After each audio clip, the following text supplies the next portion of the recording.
This door is not currently functioning correctly.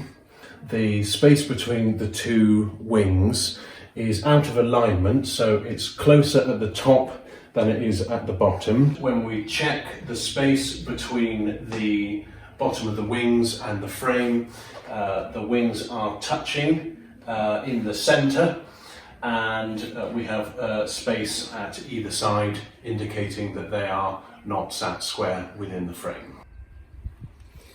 So I'm making small adjustments to the hinge. You want to open the door and let it close again, making sure the adjustments you've made have either resolved the problem or are improving it. If the problem isn't resolved but it is improving, then you need to continue to make the adjustments on the hinges.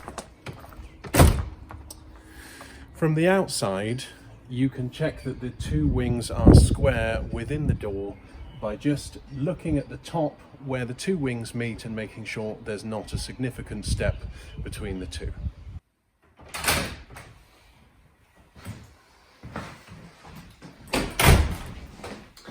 Now we've adjusted the two door wings at the top, that's pivoted them within the frame. So the space between the bottom of the door wing and the frame wants to be roughly parallel and with clearance for the wings to pass without actually catching on the door frame. And also check the space between the two wings, making sure there is space for the master with the handle to clear without catching, and also that the space is clear between the two wings.